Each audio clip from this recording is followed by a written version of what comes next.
देखिए हर खबर यहीं पर। सब्सक्राइब कीजिए TV9 भारतवर्ष। क्या ड्रैगन विश्व युद्ध से पहले सरेंडर करने वाला है?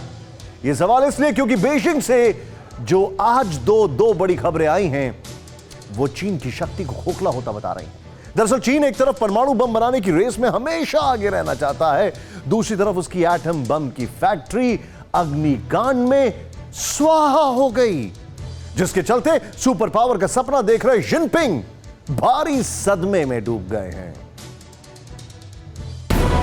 चीन की एटम बम फैक्ट्री में आग, जिनपिंग भाग रे भाग। सुपर पावर की बिग फाइट, अब चीन की हवा टाइट। चीन करेगा सरेंडर, वर्ल्ड वॉर 3 का गेम। 2020 में सुपर पावर की जंग छिड़ी है। विश्व की दो महाशक्तियां आमने सामने है। जल, थल और नभ से ड्रैगन को हद में रहने की हिदायत दे रहा है, लेकिन जो सुधर जाए फिर वो चीन कैसा। इसलिए कुल मिलाकर वर्ल्ड वॉर 3 का सीन क्रिएट हो चुका है। किसी भी वक्त बम बारूद से तबाही की नई कहानी लिखी जा सकती है। एक तरफ अमेरिका एक बार फिर परमाणु बम की होड़ में जुट गया है।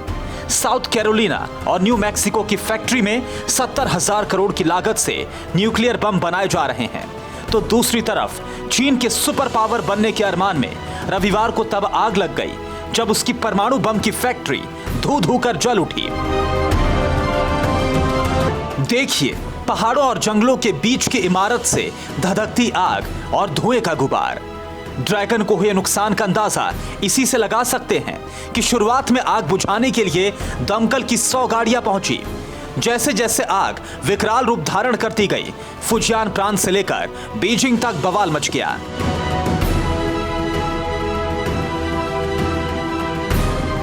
चीन के एटम बम की फैक्ट्री में आग कैसे लगी? चीन के परमाणु कारखाने में चिंगारी किसने भड़काई? इसकी पड़ताल अभी भी जारी है। फिलहाल ये जान लीजिए कि इसी अग्निकांड में चीन की एक बड़ी ताकत जल करके राख हो गई है।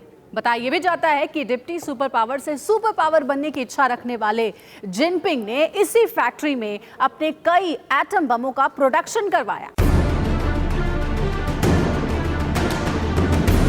लेकिन रविवार की सुबह करीब 10 बजे एटम बम की इस फैक्ट्री से ज्वाला भड़की और देखते ही देखते पूरा परमाणु बम कारखाना अग्निकांड की भेंट चढ़ गया। कई घंटे तक यहां सिर्फ और सिर्फ फायर फाइटर की गाड़ियां दौड़ती रहीं।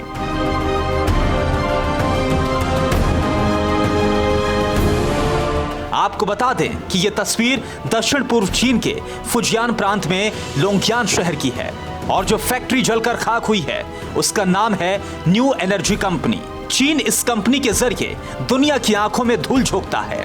वो कैसे, जान लीजिए। कहने को तो ये company biodiesel, industrial glycerine, bio ester, plasticiser जैसी चीजें बनाती है, जिसका इस्तेमाल स्वच्छ ऊर्जा और जैव रसायन के क्षेत्र में किया जाता है।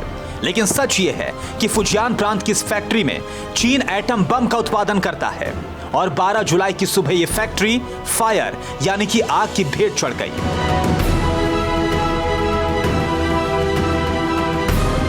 परमाणु बम के जरिए पावर गेम में उतरे चीन को एक और झटका लद्दाख के क्षेत्र में भी लगा है, जो हम आपको चंद सेकंड में बताने वाले हैं। पहले जानिए चीन कैसे न्यूक्लियर ताकत के जरिए विश्व विजयी बनने का सपना देख रहा है। हथियारों पर निगरानी रखने वाली सिप्री के मुताबिक चीन ने सिर्फ एक साल में 30 परमाणु बम बनाए हैं। एक साल पहले चीन के पास 290 एटम बम थे, जो अब बढ़कर 320 हो गए हैं। रिपोर्ट यह भी बताती है कि चीन ने हर महीने 2 से 3 परमाणु बम बनाए। इस एकमात्र आंकड़े से आप समझ गए होंगे परमाणु बम की संख्या बढ़ाकर चीन के सिर पर सुपर पावर बनने की सनक सवार है। लेकिन चीन के परमाणु बम की ताकत में कई जगह पलीता लग चुका है। फुजियान प्रांत के एटम बम की फैक्ट्री में फायर की खबर अभी आपने देखी। अब आप जानिए कि लद्दाख में चीन को परमाणु झटका कैसे लग रहा है। दरअसल जिस लद्दाख में चीन को अभी भारत के हाथों करारी शिकस्त मिली, भारतीय शूरवीरों से हड्डियां तुड़वाने के बाद ड्रैगन की सेना को पीछे हटना पड़ा, उसी लद्दाख की जमीन में गड़ा है एटम बम का raw material uranium. Geological survey of India के मुताबिक पूर्वी लद्दाख में यूरेनियम के भंडार हैं, जिसकी पुष्टि जर्मनी की लैब में भी हो चुकी है। और सूत्रों की माने तो पूर्वी लद्दाख में जिन क्षेत्रों में इस दुर्लभ खनिज का भंडार है, वो पूर्वी लद्दाख में चीन से सटी हानले घाटी के नेमगोल और जरसर इलाके हैं। और इसलिए एलएसी से सटे इलाकों में चीन कब्जा करना चाहता है, क्योंकि विश्व शक्ति बनने के लिए वो परमाणु बम बनाने की होड़ में है और इसके लिए उसे ज्यादा से ज्यादा यूरेनियम चाहिए।